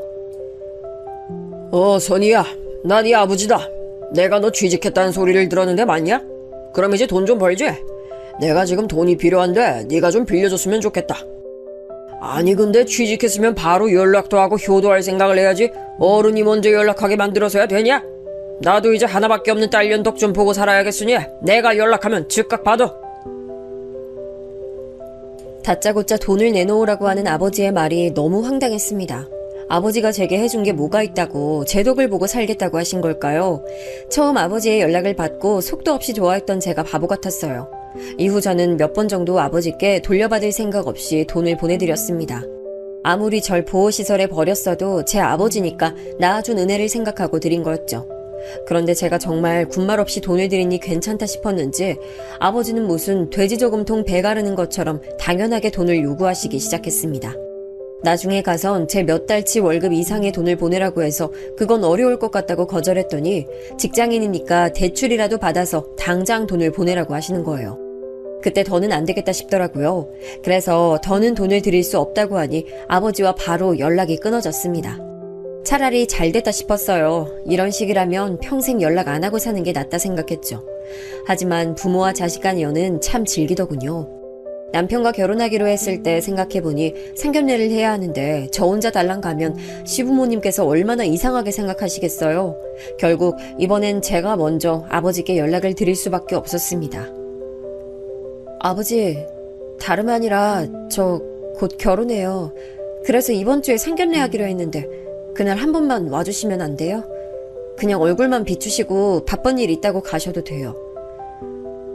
내가 거길 왜 가냐? 가면 뭐 나한테 돈이라도 떨어져? 됐고 돈 빌려줄 거 아니면 다신 연락하지 마라. 그날 아버지의 매몰찬 말을 듣고 얼마나 울었는지 모릅니다. 어쩔 수 없이 저는 혼자 상견례에 나가 처음 시부모님을 뵀습니다. 다른 어른 한 분 없이 홀로 앉아있는 절 보고 시부모님께서 얼마나 당황스러워 하시던지요. 한참의 침묵 후 부모님은 언제 오시냐는 시어머니의 말씀에 울컥하더라고요. 저는 그때 이판사판이라 생각했어요. 그래서 부모님은 오시지 않을 거란 말과 함께 그 자리에서 시부모님께 제 불우한 가정사에 대해 다 말씀드렸습니다. 이야기를 마친 저는 이제 남편과 헤어질 일만 남았다 생각했습니다. 상견례 자리에 부모도 오지 않은 사람을 며느리로 드리고 싶은 사람이 어디 있겠어요. 하지만 시어머니의 눈을 마주한 순간 깜짝 놀랐습니다. 제 이야기를 들으신 어머니께서 울고 계시더라고요. 왜 빨리 말하지 않았어요? 난 그런 줄도 모르고 부모님 언제 오시냐고 닥달해버린 게 됐네. 많이 속상하고 힘들었을 텐데 내가 미안해요. 아이고, 어쩜 이렇게 고운 딸을 놓고 그리 사셨을까. 내가 다 화가 나네. 차라리 내 딸이었으면 얼마나 좋았을까. 처음 시어머니 말씀을 들었을 땐 당황스러웠지만 저는 그 말씀이 그저 새로운 가족에게 하는 인사치레 같은 이야기라 생각하고 담담하게 감사 인사를 드렸습니다. 근데 결혼식 날 제 생각은 송두리째 바뀌었어요. 결혼식 당일 신부 대기실에서 대기 중이었는데 갑자기 밖에서 큰 소리가 나기 시작했습니다. 무슨 일이라도 있는 건가 걱정이 되어 살짝 문을 열고 밖을 내다봤는데 놀랍게도 제 아버지가 계신 거예요.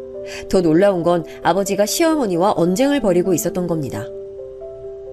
내가 왜 못 찾아와? 여기서 내 친딸이 결혼하는데 당연히 올 수 있지. 어쩜 철면 피가 따로 없네. 그만큼 나이 먹고 부끄러움도 없어? 사람 불러서 내쫓기 전에 당장 나가. 나가다니? 내가 왜 나가? 못 나가. 내가 오늘 여기서 결혼하는 신부 아버지라고. 저는 혹시 아버지가 뒤늦게라도 친부석에 앉고 싶어서 온 건가 싶었어요. 점점 심해져가는 소란을 가만히 보고만 있을 수 없던 저는 신부 대기실에서 나오려고 했는데 순간 시어머니께서 소리치시는 말을 듣고 발걸음이 굳었습니다. 하! 말 한 번 잘했네. 당신, 애비라는 사람이 어떻게 친딸 결혼식 축의금에 손을 대? 그러고도 당신이 애비야? 그럼 내가 애빈데 딸년 축의금은 당연히 내 거지. 선희 걔는 나 아니었으면 이 세상 태어나지도 못했어. 저는 아버지 말에 낯이 뜨거워지다 못해 터질 것 같았어요. 아버지란 사람이 어떻게 딸 결혼식에서 그런 행패를 부릴 수 있죠? 저는 시부모님께 너무 부끄럽고 죄송해서 눈물이 날 것 같았어요. 아버지가 저런 인간 말종인 건 보여드리고 싶지 않았거든요. 그때 전 시어머니께서 이렇게 소리치시는 걸 들었어요. 낳기만 하면 다 부모야? 제대로 부모 노릇을 해야 부모라 할 수 있지. 이제부터 선이는 내가 내 딸로 데리고 살 거니까 앞으로 다신 찾아오지 마. 한 번만 더 찾아오면 확 경찰에 신고해버릴 거니까. 아버지는 결국 경비의 손에 이끌려 예식장 밖으로 쫓겨났습니다. 저는 시어머니의 외침을 듣고 신부 대기실 문에 주저앉아 울고 말았습니다. 상견례 자리에서 시어머니께서 제게 해주신 말씀들이 전부 진심이었다는 걸 알게 되니 참을 수 없는 눈물이 흐르더군요. 눈물 젖은 결혼식을 무사히 끝마쳤을 때 시어머니께선 제 손을 꼭 잡고 이렇게 말씀하셨어요. 결혼식 전에 그런 일이 있어서 많이 놀랐지? 선이야, 앞으로 너는 우리 가족이자 내 딸이야. 누가 뭐라고 해도 신경 쓰지 마. 언제나 이 엄마가 지켜줄게. 엄마요? 엄마라는 말 너무 불러보고 싶었어요. 엄마, 너무 죄송하고 감사해요. 제가 정말 잘할게요. 저 받아주셔서 정말 감사해요. 오늘 저 때문에 마음도 많이 불편하셨을 텐데. 그런 말 마라. 난 오히려 우리 딸 마음 상했을까봐 그게 더 걱정이야. 이제 그런 일 절대 일어나지 않게 할 테니까 마음 편히 갖고 같이 잘 살자. 아버지가 찾아와 난동을 부렸을 때 시부모님께서도 많이 놀라고 기분 상하셨을 텐데 절 먼저 살펴주시는 시어머니 말씀에 다시 한번 죄송하면서 크게 감사한 마음이 들었어요. 그래서 저는 시부모님을 제 친부모님처럼 모시고 살겠다고 마음먹었습니다. 그런데 결혼식이 끝나고 신혼여행에서 돌아온 지 얼마 되지 않아 청천벽력 같은 일이 일어났습니다. 시아버지께서 불의의 사고로 하루아침에 세상을 떠나시고 만 것이에요. 시아버지 장례식 날 저는 홀로 남으신 시어머니께 정말 효도하고 살겠다고 눈물의 결심을 했어요. 장례식을 잘 마무리하고 저는 시어머니와 한 집에 살면서 모시고자 했어요. 시아버지도 돌아가시고 혼자 지내시면 힘드실 것 같아 제가 먼저 남편에게 제안했고 남편도 정말 좋아했죠. 그래서 남편과 같이 시어머니께 말씀드렸는데 정작 시어머니께선 거절하시는 거예요. 난 괜찮다. 그저 둘이 잘 사는 게 나한텐 큰 효도야. 그러니까 난 신경 쓰지 말고 신혼답게 예쁘게 지내. 그래도 어머니 혼자 계실 때 아프시기라도 하면 어떡해요. 제가 너무 걱정돼서 그래요. 한 집에서 같이 살면 무슨 일이 생기더라도 제가 더 많이 신경 써드릴 수 있잖아요. 하지만 시어머니께서는 한사코 거절하셨습니다. 시어머니의 강경한 거절에 저는 어쩔 수 없이 마음을 접을 수밖에 없었죠. 하지만 시어머니의 건강은 제가 꼭 지켜드리고 싶었어요. 그래서 저는 남편과 상의해 시어머니를 모시고 큰 병원에서 건강검진을 받았습니다. 시어머니께서 건강하시다면 그제야 마음이 좀 안심될 것 같았거든요. 그런데 시어머니께서 받은 건강검진 결과를 받고는 세상에 너무 놀라고 말았지 뭐예요. 평소에 감기 한 번 걸린 적 없으셨지만 이상하게 마른 기침을 달고 사셨던 시어머니의 목에서 큰 혹이 발견된 거예요. 병원에선 혹을 떼어내기만 하면 되는 일이라 큰 수술은 아니라고 했지만 저는 수술날까지 잠도 제대로 못 자고 마음 졸이며 지냈습니다. 나이가 좀 있으신 분들께는 아무리 작은 수술이라고 해도 몸에 큰 부담이 생기기 마련이잖아요. 제가 걱정하는 동안 수술날이 다가왔고 시어머니께서는 입원 후 수술을 받으셨어요. 다행히 수술은 성공적으로 끝났습니다. 하지만 연세가 있으셔서 그런지 쉽사리 이전처럼 기운을 차리시지는 못하시더라고요. 저는 시어머니 건강이 너무 걱정돼서 집안일이 손에 잡히지 않을 정도였어요. 그래서 입원해 계신 동안 계속 상주하며 간호를 했죠. 물론 퇴원하신 뒤에도 저는 시어머니 집에서 거의 살다시피 하며 병간호를 이어갔습니다. 그리고 이번 수술을 계기 삼아 시어머니를 챙겨드리기 위해서는 가까이에서 지내는 게 좋다고 말씀드리고 어머니를 우리 집으로 모셨습니다. 내가 신혼부부 사이에 껴있으려니 신혼생활 방해하는 것 같아서 걱정 많았어. 그래도 우리 딸 얼굴 이렇게 자주 보니까 기분 좋네. 그렇죠, 어머니. 이렇게 같이 사니까 얼마나 좋아요. 저도 일어나자마자 어머니 뵐 수 있어서 너무 행복해요. 우리 쭉 이렇게 다 같이 살아요. 네? 그래. 내가 우리 딸 덕분에 하루하루가 행복해. 꼭 평생 소원을 다 이룬 것 같아. 다 우리 딸 덕분이다. 그렇게 남편과 함께 시어머니를 모시고 산 지 5년쯤 되던 해였어요. 어느 날 도련님이 결혼할 여자를 데리고 왔더라고요. 도련님은 대학교 교수였는데요. 도련님이 가족들에게 데려온 여자도 마찬가지로 같은 대학에서 근무하는 교수였습니다. 처음 마주한 사람이었지만 우리 가족을 대하는 태도며 말씨까지 정말 보기 좋고 예의 바른 사람이었죠. 게다가 성격이 약간 불같은 도련님과 잘 지내는 모습을 보니 참 착하고 성격 좋은 여자라고 생각됐어요. 시어머니께서도 상당히 마음에 드신 눈치였죠. 이후 서방님께서는 동서와 결혼하셨고 우리 가족은 서로 평화롭게 잘 지내는 것 같았습니다. 그런데 시간이 흐를수록 동서를 중심으로 자꾸 마음 불편한 일이 생기더군요. 동서는 자신이 명문대 교수인 것에 큰 자부심을 가지고 있었습니다. 물론 명문대 교수가 될 만큼 동서 학력은 화려한 편이었죠. 그래서인지 동서는 본인의 기준에서 학력이나 집안 배경이 낮다고 생각이 드는 사람은 무시하고 하대하는 못된 심보가 있었습니다. 저는 처음에 동서가 착한 사람이라고만 생각해 이것저것 챙겨주며 잘 지내려고 했어요. 근데 어느 날 동서랑 같이 마트에 장을 보러 갔다가 살짝 충격적인 일을 겪었지 뭐예요. 마트에서 동서와 같이 장을 보고 있었는데 거기서 동서의 지인을 만난 거예요. 근데 동서가 지인을 보자마자 갑자기 영어로 대화를 하더라고요. 그리고 저는 꽂아 놓은 보릿자루처럼 놔두고 자기들끼리 한참을 떠드는 겁니다. 저는 그저 본인들끼리 은밀하게 이야기하고 싶었나 보다 싶어 조금 떨어져서 가만히 기다리고 있었죠. 근데 얼마 뒤 대화가 끝난 동서가 저한테 다가와 한마디 하는 거예요. 죄송해요, 형님. 오랜만에 대학 동기를 만났더니 너무 반가워서 이야기가 길어졌네요. 근데 저 친구가 해외 출신이라 영어로 말하는 걸 더 선호해서 말이에요. 형님은 하나도 못 알아들으셨을 텐데 많이 심심하셨죠? 심심하긴. 동서 친구가 오랜만에 가족끼리 여행 다녀왔다는 얘기를 들으니까 나도 왠지 여행 가고 싶어지던데? 그래서 여행 간다면 어디로 갈지 생각하다 보니까 하나도 안 심심했어. 어머, 형님 다 알아들으셨구나. 보기보다 영어 잘하시나 봐요. 그렇게 말하면서 저를 위아래로 훑어보는데 눈빛이 그렇게 안 봤는데 의외라는 듯했어요.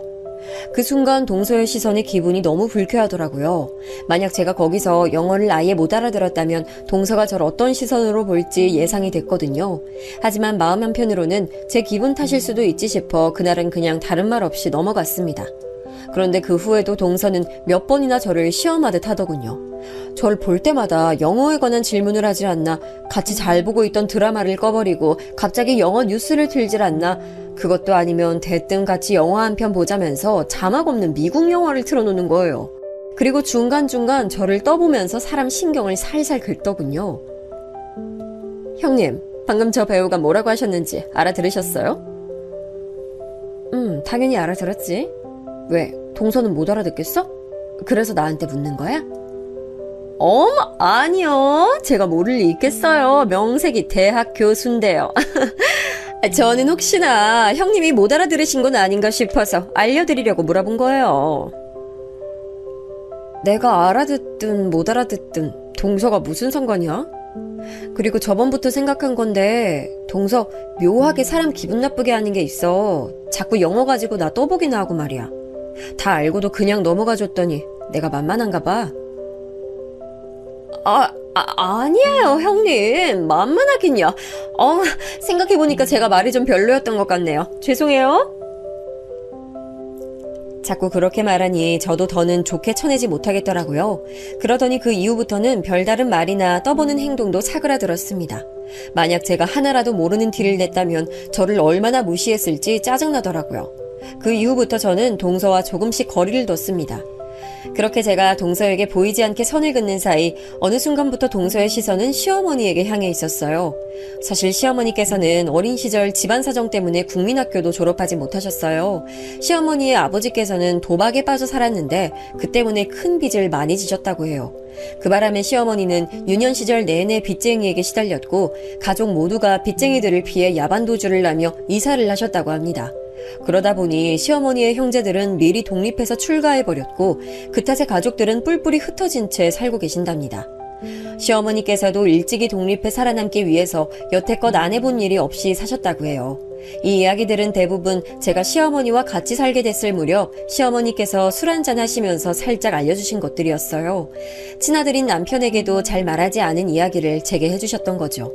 하지만 동서는 시어머니께서 불러도 잘 오지 않았고 그러니 시어머니의 이야기를 들을 새도 없어서 시어머니께서 얼마나 힘들게 살아오셨는지 아무것도 몰랐어요.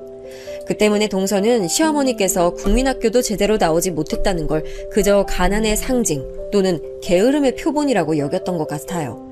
저에게 한 소리 들은 후 동서는 방향을 바꿨는지 그때부터 시어머니를 뵈러 집으로 올 때마다 시어머니를 무시하기 시작했습니다. 제게 했던 것처럼 시어머니 앞에서 영어로만 말한다던가 일부러 어려운 사자성어를 쓰는 등 요즘 젊은 사람들만 잘 아는 줄임말을 막 쓰는 거예요. 그리고 잘 못 알아들으셔서 되물으면 그걸 그렇게 비꼬는 거예요. 어머, 어머니 이런 것도 모르세요? 요즘 사람들은 다 아는 건데 이것도 모르시면 어떡해요? 우리 어머니 공부 좀 하셔야겠다. 아, 그래? 우리 둘째 아가 덕분에 내가 이런 것도 알게 되는구나. 동서 타박에도 시어머니께서는 사람 좋은 웃음 지으면서 그저 좋게 넘어가셨습니다. 하지만 저는 그냥은 못 넘어가겠더군요. 동서, 지금 우더른 게 그게 무슨 말버릇이야? 시어머니께 뭐? 공부 좀 하셔야겠다고? 그런 말하기 전에 동서 나이값 하는 법이나 좀 공부해봐. 대학 교수식이나 돼서 어쩜 그렇게 애만도 못하게 굴어? 아유, 첫째야, 괜찮어. 오히려 나는 새롭게 아는 게 생기니까 기분이 좋아. 둘째 얘도 다 생각이 있어서 한 말일 테니 너무 나무라지 마. 시어머니께서 그렇게 좋게 넘기자 하시는데 제가 어떻게 동서의 행동을 저지할 수 있겠어요? 그렇게 매번 저는 시어머니를 향한 동서의 은근한 비웃음을 지켜볼 수밖에 없었습니다. 그러다 시간이 흘러 동서가 임신했습니다. 그런데 동서를 보살펴줘야 할 서방님은 대학교에서 진행하던 연구 때문에 매일 늦게 퇴근하는 편이었어요. 그 때문에 매일 밤 늦게까지 홀로 있던 동서가 제게 전화해 도움을 요청하는 일이 잦아졌습니다. 저도 아들이 있어 임신 후 입덧하고 배가 불러오는 게 얼마나 힘든지 잘 알고 있었습니다. 그래서 혼자 집에서 힘들어하는 동서를 외면하지 못하고 고가운 마음도 접어둔 채 동서 뒷바라지를 해줬습니다. 단순히 제가 동서를 챙겨주고 싶었던 마음보다는 시어머니께서 동서를 직접 챙겨주고 싶어 하셨는데 여의치 않아서 그런 것도 있었어요. 제가 임신했을 때 시어머니께서 직접 저를 많이 챙겨주셨는데 아무래도 당신께서 나이가 드시고 수술도 받은 몸이라 직접 챙겨주시기 힘든 상황이셔서 많이 속상해 하시더라고요. 저는 시어머니께서 많이 걱정하시는 모습을 보고 마음만이라도 편하셨으면 해서 더더욱 시어머니 몫까지 동서를 챙겼습니다. 조금 보태서 말하자면 거의 공주님의 시녀처럼 동서를 챙겼어요. 근데 동서는 그걸 너무나 당연하게 여기더라고요. 형님, 여기 좀 보세요. 이렇게 먼지가 남아있잖아요. 이런 건, 물걸레로 다 닦아내야 되는 건데. 그래, 알았으니까 동서는 나오지 말고 방 안에서 쉬고 있어. 배도 아프다면서. 네, 어제부터 배가 너무 당겨서 아픈 거 있죠. 아, 그리고 형님, 저 이따가 죽 먹고 싶은데 죽도 해주시면 안 돼요? 냉장고 안에 전복 있는데 직접 손질해서 전복죽 좀 만들어주세요. 동서는 제가 동선의 가정부라도 되는 줄 아는 건지 손가락질로 절 부려먹었습니다. 본인은 물걸레질 한 번도 한 적 없다고 했으면서 저보고는 깨끗하게 청소를 하려면 물걸레질을 해야 한다는 둥 자꾸만 옆에서 말을 거는 거예요. 그것도 모자라 이거 먹고 싶다 저거 먹고 싶다고 말하는데 먹는 거야 물론 해줄 순 있지만 말하는 뽐새가 너무 얄미웠어요. 하지만 임신한 상태니까 성격이 예민해지고 까다로워지는 건 당연하다 생각하면서 버텼죠. 그리고 드디어 동서가 아이를 낳게 됐을 땐 정말 온 가족이 기뻐했어요. 근데 동서는 출산 후 몸이 다 풀릴 때까진 무조건 산후조리원에서 지내겠다고 하더라고요. 가족들 모두가 얼른 아이 얼굴을 보고 싶어 했지만 동서는 산후조리 기간 내내 아이 얼굴은커녕 목소리도 들려주질 않았어요. 그래서 저와 시어머니께서는 기다리다 못해 어디 산후조리원인지만 알려주면 찾아가서 잠깐 아이 얼굴만 보겠다고 했는데 동서는 나중에 알려주겠다고 말하고는 차일피일 미루면서 절대 알려주지 않는 거예요. 그런데 시어머니께서 서방님과 전화통화를 하다가 우연히 동선의 부모님이 산후조리원에 계시다는 걸 알게 됐지 뭐예요. 예, 지금 들리는 목소린 사돈댁 아니야? 지금 산후조리원에 사돈댁이 같이 계신 거야? 아, 그게요, 엄마. 이 사람이 친정 부모님이 보고 싶다고 하도 그래서 아주 잠깐 오신 거예요. 아, 그래? 새아가가 자기 친엄마가 보고 싶다는데 어쩔 수 없지. 그럼 혹시 나는 언제 한번 찾아갈 수 있는지 물어봐 줄래? 죄송해요, 엄마. 그게 이 사람이 좀 불편하다고 해서요. 아무래도 산후조리 다 끝날 때까진 못 오실 것 같아요. 정말 죄송해요. 시어머니 옆에서 서방님과의 통화를 듣고 있으니 화가 나다 못해 분통이 터지더라고요. 저는 너무 열이 받아 시어머니께 전화를 넘겨달라고 해서 서방님께 할 말이 있으니 동서 좀 바꿔달라고 했습니다. 그러자 아주 박다 못해 즐거워 웃는 목소리로 동서가 전화를 받더군요. 동서, 친정 부모님이 더 편한 건 알지만 그래도 이건 정말 경우가 아니지. 우리는 아기 얼굴 잠깐 보는 것도 거절하고 산후조리원 위치도 안 알려줬으면서 동서 부모님들은 아예 거기 눌러 앉으셨나 봐. 정말 너무한다. 어머니가 뭐 대단한 거 말하셨어? 손주 얼굴만 잠깐 보고 싶으시다는 마음이 그게 그렇게 불편해? 동서한테 정말 실망이야. 사람 그렇게 사는 거 아니야. 저는 동서에게 말을 쏘아붙이고는 전화를 끊었습니다. 생각할수록 어찌나 서운한지 전화를 끊고도 분이 가라앉지 않더라고요. 저도 이렇게 서운한데 시어머니 마음은 어떻겠어요? 하지만 시어머니께서는 조금 서운한 기색을 비치시다 그럴 수도 있다며 동서의 입장에서 잘 생각해보자고 절 타이르시더군요. 그렇게 시어머니께서 마음 넓게 매번 동서의 입장을 생각해 주셨지만 동서의 행동은 나아지는 게 없었습니다. 오히려 더 심해졌죠. 동서는 이후 아이의 육아에 관해서는 시댁 식구들의 말은 어느 하나 듣지도 않고 알아서 하겠다고 선언하며 아예 시댁 식구를 배척했습니다. 게다가 조카가 갓난아이일 때도 이리저리 핑계만 대며 얼굴도 안 비치더니 어린이집 다닐 무렵엔 아이의 공부를 위해서라며 시댁 행사도 전혀 참여하지 않았고 명절에도 오지 않았어요. 그 대신 명절 때마다 친정 가족들끼리 여행을 다녀오거나 했는데 대체 무슨 심보인지 여행 가서 찍은 사진들을 가족 단톡방에 올리며 자랑하는 거예요. 그때마다 얼마나 황당하던지요. 황당한 건 저뿐만이 아니었는지 시어머니께서도 표정이 매우 좋지 않으셨어요. 하지만 그때도 시어머니께선 동서에게 질책 한마디 하지 않으셨습니다. 시어머니께서 처음에 동서가 임신했을 때 얼마나 기뻐하셨는지 옆에서 다 지켜본 저로서는 동서 태도가 너무 기가 차고 괘씸했습니다. 하지만 시어머니께서는 속상한 마음을 티내지 않으려고 하셨어요. 그저 동서의 사진을 보며 잘 지내고 있는 것 같아 보기 좋다고만 하셨죠. 그 모습을 보고 있으려니 참 마음이 많이 아팠습니다. 시간이 지나도 동서의 행동은 쭉 그대로였습니다. 거의 몇 년 동안 시어머니께서는 손주의 얼굴 한번 제대로 본 적이 없으셨죠. 그러다 시어머니께서도 더는 참기 어려우셨는지 이번에 단단히 마음을 먹고 동서에게 연락하셨대요. 둘째 아가야, 혹시 이번 명절에도 오지 않을 생각일까? 네가 일이 많이 바쁜 건 알고 있는데 이게 도대체 몇 번째인지 모르겠네. 네 얼굴도 손주 얼굴도 못 본 지 너무 오래돼서 참 많이 보고 싶다. 그러니까 이번 명절에는 꼭 와줬으면 좋겠네. 예? 어머니, 갑자기 왜 그러세요? 저 일이 많이 바빠서 못 가는 거 아시잖아요. 그리고 제 얼굴이나 우리 진영이 얼굴은 제가 사진 보내드린 걸로 보시면 되잖아요. 그래. 알고는 있는데 사진으로 보는 거랑 직접 보는 건 다르잖아. 지금 몇 년이나 얼굴을 못 봐서 내가 우리 손주 얼굴이 가물거릴 정도야. 그러니까 이번 명절엔 꼭 오도록 해. 네가 매번 명절 때마다 바쁘다고 해서 이렇게 몇 달 전에 얘기하는 거야. 그러니까 잊지 말고 이번에는 꼭 오렴. 시어머니의 말을 들은 동서는 도통 오고 싶지 않았는지 그동안 연락 한 번 하지 않던 제게 따로 연락해 시어머니께 잘 말씀드려달라고 하더군요. 저는 듣자마자 기가 찼습니다. 필요할 때만 연락하는 동서 태도가 정말 위선적이었어요. 그래서 저도 따끔하게 동서에게 말했습니다. 동서, 정말 해도 해도 너무한 거 아니야? 아니, 명절마다 바빠서 못 오겠다고 하더니 가족 단톡방에다가는 친정이랑 여행 다녀온 사진 떡하니 올려놓고 그랬잖아. 어머니께서도 알면서 많이 참으신 거니까 그런 말 하지 말고 이번 명절에는 꼭 와. 알았어?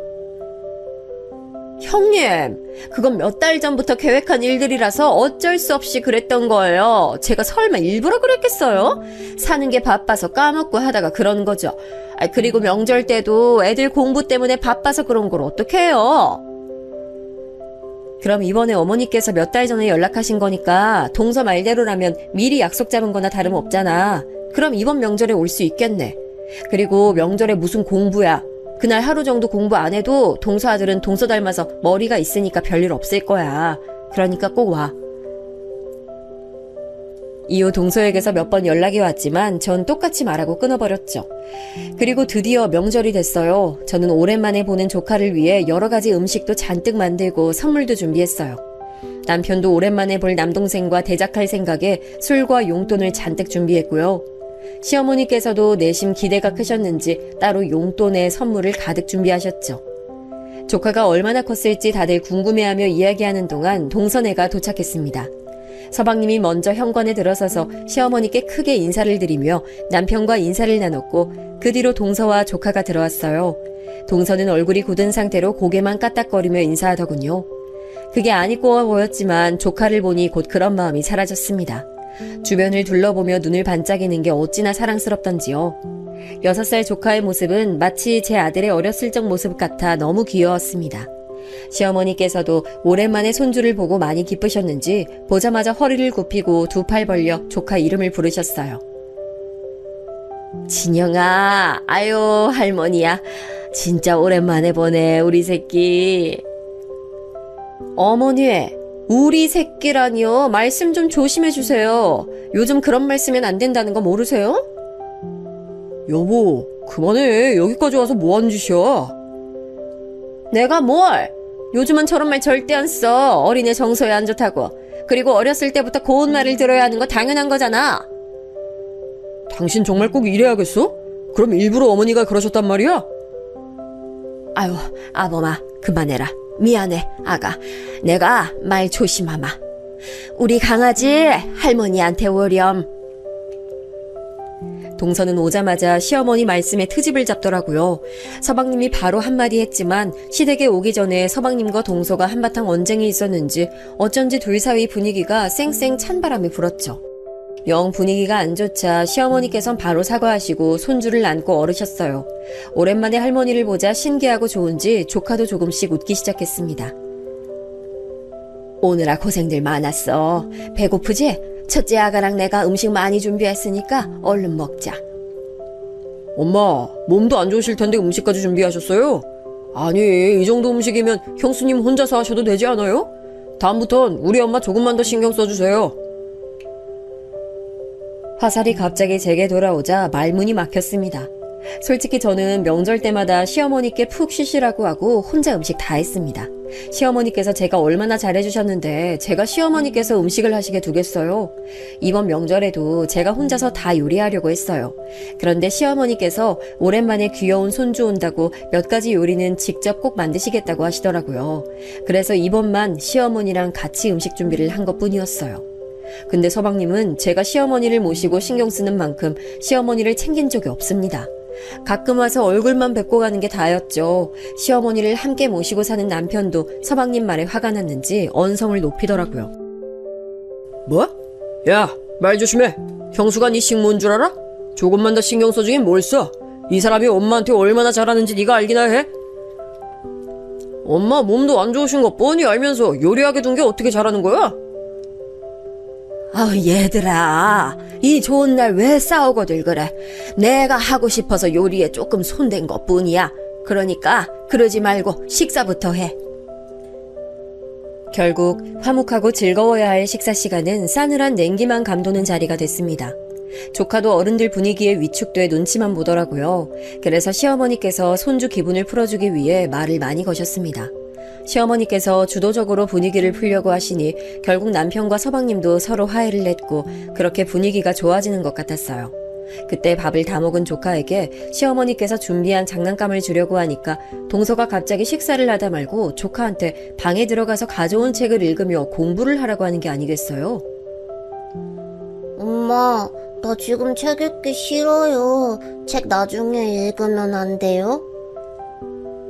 김진영, 엄마가 말 안 들으면 혼난다고 했지? 얼른 들어가서 책 읽고 공부하고 있어. 아가, 그냥 놔둬라. 오늘은 명절이니까 맛있는 것도 먹이고 즐겁게 놀아야 하지 않겠어? 선물도 풀어보게 하면서 그냥 쉬게 두자꾸나. 조카는 동서의 말이 무서웠는지 움찔하더군요. 그러면서도 자기 편을 들어주는 시어머니 말씀에 기대고 싶었는지 동서 눈치를 보면서도 시어머니의 품에 안겼습니다. 근데 그런 조카의 행동을 본 동서가 갑자기 자리에서 벌떡 일어나는 거예요. 그리고는 자기 아들 팔을 확 잡아 시어머니의 품에서 떼어내며 소리치는 거예요. 김진영! 너 엄마가 뭐라 그랬어? 너 공부 안 하면 할머니처럼 된다 했지? 너 할머니처럼 되고 싶어? 할머니처럼 아는 거 하나 없이 바보로 살고 싶냐고? 동서의 말에 그 자리에 있던 모든 사람이 깜짝 놀라 아무 말을 못했어요. 그러다 제가 먼저 동서에게 말했죠. 동서, 지금 그게 무슨 말이야? 설마 평소에 진영이한테 그런 말 하는 거야? 아니 어떻게 그런 말을 할 수가 있어? 제가 뭐 틀린 말 했어요? 어머니 기본 교육도 못 받으신 거 맞잖아요. 제가 우리 진영이 어머니처럼 키우지 않으려고 얼마나 노력하는지 형님이 아시기나 하세요? 동서의 말 속에 시어머니를 향한 멸시가 너무나 선명하게 느껴졌습니다. 순간적으로 너무 화가 나 눈앞에서 불이 번쩍이는 것 같았어요. 절 무시하는 거야 그럴 수 있다고 생각하며 참을 수 있지만 시어머니께서 얼마나 동서한테 잘해주시고 심성이 고우신 분인데요. 저는 머리 끝까지 화가 나 바로 의자를 박차고 일어나 동서에게 달려들었습니다. 그리고 있는 힘껏 동서의 뺨을 올려쳤습니다. 철썩 소리가 날 정도로 손을 올리니 동서가 거실에 날아가듯 쓰러지더군요. 저는 쓰러진 동서에게 바로 소리쳤습니다. 야, 네가 명문대 교수면 다야? 그리고 우리 어머니가 뭐가 어때서? 너 따윈 상상도 할 수 없는 힘든 여건 속에서 네 남편 키우고 우리 남편 키우고 다 하신 분이야. 근데 우리 어머니가 왜 너한테 그딴 소리를 들어야 돼? 지금 날 쳤어? 네가 뭔데 날 쳐? 이것 봐. 못 배운 것들은 이렇게 천박하다니까. 그래, 난 화나면 참지도 못하고 손이나 올리는 천박한 인간이다. 그러는 너는 뭐 대단한 인간이야? 이 배은망덕하고 짐승만도 못한 인간아. 뭐? 짐승만도 못한 인간? 너 내가 가만 안 둘 거야. 내일 당장 너 고소할 거야. 동서 말을 들으니 다시 속에서부터 화가 올라와 눈이 돌더군요. 어쩜 이렇게 자기 잘못을 전혀 모르는지 이해가 안 갔어요. 저는 울분을 참지 못하고 다시 동서한테 달려들어 손을 올리려고 했는데 서방님이 절 막더군요. 남편은 저에게 똑같이 달려드는 동서를 막았고요. 서로 고함이 오가는 상황에서 시어머니께서 울고 있던 조카를 방 안에 데려다 주시곤 다시 거실로 나오셔서 한마디 했습니다. 당장 조용히 하지 못하겠니? 저는 시어머니의 녹이 어린 목소리에 깜짝 놀랐습니다. 연세도 있으신데 어디서 그런 큰 목소리가 나오셨는지 몰라요. 그때 모두가 조용해지자 시어머니께서 동서와 서방님을 보며 말씀하셨죠. 둘째 아가야, 난 네 말대로 배움이 짧다. 하지만 난 하늘에 부끄러움 없이 정직하고 바르게 살았어. 그런데 네 눈에 그렇게 살아온 내가 잘못돼 보인다면 그래, 이제 앞으로 찾아오지 않아도 돼. 네 아들이 날 닮을까봐 걱정된다면 다시는 안 와도 돼. 시어머니께서 화가 난 걸 본 서방님이 죄송하다고 했지만 동서는 바락바락 소리 지르더군요. 예, 말 잘하셨어요. 애당초 이런 천박한 집안에 우리 진영이 데려오고 싶지도 않았어요. 이런 곳에서 진영이가 뭘 배우겠어요? 맹모 삼천지교라는 말이 있듯이 교육 환경이 얼마나 중요한데요. 여보, 그만 좀 해. 아니, 엄마 오해해요. 이 사람이 지금 화나서 막말하는 것뿐이에요. 그리고 엄마가 국민학교만 나온 건 사실이니까 그렇게 화낼 일은 아니잖아요. 예? 아범아, 나도 화가 나서 내뱉는 말실수와 본심은 구분할 줄은 알아. 오늘 네 처와 네가 하는 말을 보니까 아무래도 내가 너를 잘못 키운 것 같네. 가. 그리고 다시는 오지 마. 시어머니 말씀에 동서는 기다렸다는 듯 바로 방에 있던 자기 아들 손을 붙잡고 끌고 나갔어요. 서방님도 잠깐 동서 좀 보고 오겠다고 나가더니 그대로 돌아오지 않았습니다. 폭풍 같은 시간이 지나고 시어머니께서는 잠시 혼자 계시고 싶으시다며 방으로 들어가셨어요. 저는 시어머니의 그런 모습에 가슴이 찢어졌어요. 너무 속상해 눈물이 다 나더군요. 남편도 시어머니께서 그렇게 화내시는 모습은 처음 본다 하더라고요. 저는 그런 남편과 함께 뒷정리를 끝내고 다음날 아침까지 조용히 있다가 이른 아침에 조심스레 시어머니 방문을 두드렸습니다. 그런데 방 안에서 시어머니의 기척이 들리지 않는 거예요. 설마 하는 마음에 조심스레 문을 열어본 저는 깜짝 놀라고 말았습니다. 방 안에 시어머니께서 안 계신 거예요. 저는 당황해 아직 잠들어 있던 남편을 흔들어 깨웠는데 그러자마자 곧 현관문을 열고 시어머니께서 들어오시는 것 아니겠어요? 어머니, 아침 일찍부터 어디 다녀오신 거예요? 방에 안 계셔서 깜짝 놀랐잖아요. 그랬니? 많이 놀랐구나. 별일은 아니고 할 일이 좀 있어서 어디 좀 다녀왔어. 어머니께선 그렇게 말씀만 하시고 옅은 미소 지으시며 그대로 방에 들어가셨습니다. 더 자세히 여쭤보고 싶었지만 때가 되면 직접 말씀해 주시겠지 싶어 조용히 고개만 끄덕였죠. 그리고 한 달이 좀 지나고 드디어 시어머니께서 말씀하신 할 일이 무엇이었는지 알게 됐어요. 하루는 갑자기 서방님이 우리 집으로 찾아온 거예요. 그것도 엄청나게 당황해서 허겁지겁 말이에요. 형수님, 엄마 지금 어디 계세요? 지금 방에 계시는데 무슨 일이라도 있으세요? 서방님은 제 말을 듣자마자 시어머니 계신 방으로 달려갔습니다. 저도 놀라서 그 뒤를 쫓아가 보니 서방님이 시어머니께 무릎을 꿇고 있더군요. 엄마, 제가 잘못했어요. 그렇다고 갑자기 집을 빼버리는 게 어딨어요. 제가 얼마나 놀란 줄 아세요? 우리 지금 당장 길거리에 나앉게 생겼어요.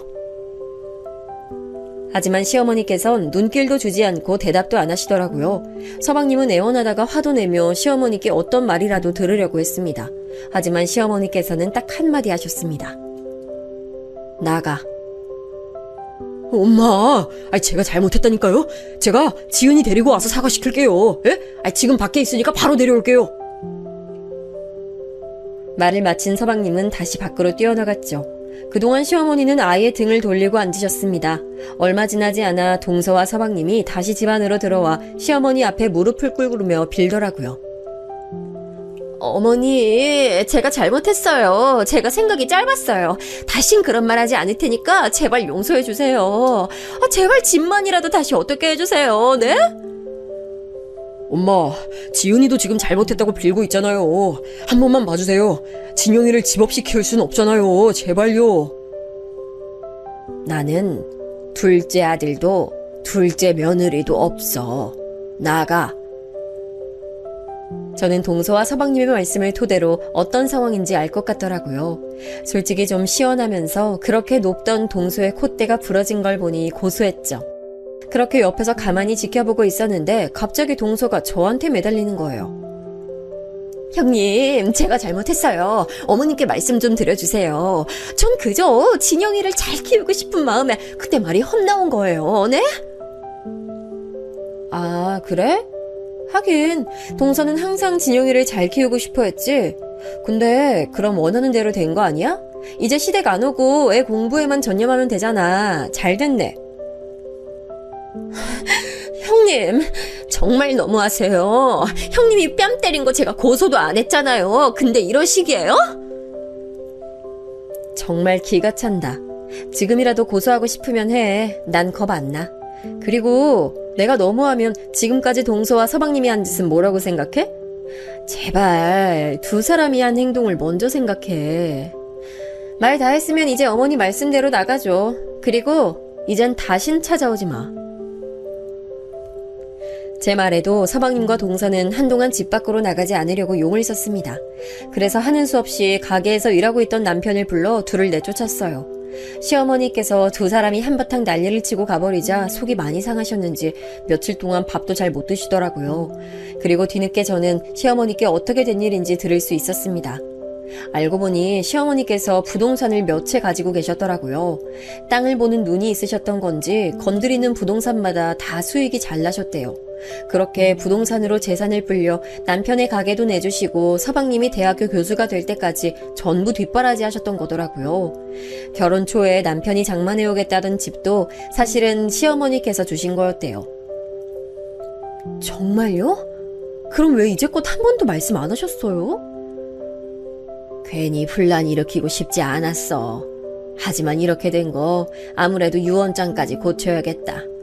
내가 죽고 난 뒤 유산은 모두 첫째와 너한테 주마. 저는 시어머니께서 재력이 많다는 사실을 듣고 놀랐습니다. 하지만 동시에 저는 너그러운 성품대로 복을 받으신 거구나 생각이 들었죠. 그 후 정말로 유언장 내용을 바꾸셨고 그동안 동서와 서방님은 동선의 친정 부모님네 들어가서 살고 있다고 들었어요. 한 번쯤 시어머니께서 동서 부모님께 연락하셨던 적이 있어요. 본인들이 딸 교육 잘못시켰다고 말하며 한 번만 용서하시고 마음 풀어주시라 부탁드린다고 하셨죠. 하지만 시어머니께서는 별다른 말 없이 끊어버리셨습니다. 그 이후 서방님과 동서가 또 찾아왔지만 저는 시어머니의 말씀대로 절대로 문을 열어주지 않았어요. 나중에 동선에는 조카를 앞세워 시어머니를 뵈려고 했는데 시어머니께서는 그 일로 더욱더 화가 나셔서 계속 이따위 짓 하면 아예 집을 옮기고 연락을 끊겠다고 하시더라고요. 시어머니의 으름장에 놀란 동선에는 곧 돌아갔습니다만 저는 시어머니께서 하신 행동이 당연하다고 느껴졌어요. 어떻게 본인들 한 짓은 생각도 않고 자기 자식을 방패 삼아 시어머니 마음을 돌릴 생각을 할 수 있는 걸까요? 나중에 얘기를 들은 남편도 남동생과 동서가 정말 제정신 아닌 것 같다고 했습니다. 그리고 남편도 나중에 가게로 찾아온 동서네를 그대로 내쫓았다고 하더라고요. 지금은 시간이 좀 지났지만 아직 시어머니의 화가 풀리지도 않았거니와 동서네에게 유산이 한 푼도 안 돌아가는 상황은 달라지지 않았어요. 가끔 들리는 소식에 의하면 동서네가 원래 살고 있던 집에서 쫓겨나면서 굉장히 힘들다 하더라고요. 동선의 부모님은 동서가 일하는 대학교에서 엄청나게 멀어서 왕복 6시간은 걸린다고 들었습니다. 애꿎은 조카만 부모 잘못 만나 고생하는 것 같아 마음 아프지만 어쩌겠어요. 동서가 위아래도 없고 예의도 없으니 벌을 받은 것뿐이라고 생각합니다. 언젠가 시어머니께서 마음 푸시는 날이 올 수도 있다고 생각합니다만 제가 봤을 때 그날은 정말 먼 훗날이라 생각되네요. 만약 어머니께서 화를 푸시더라도 저는 이 일을 절대 잊지 않을 겁니다. 그때 동서 말이 너무 충격적이어서 잊으려고 해도 잊을 수 없지만 말이에요. 들어주셔서 감사합니다.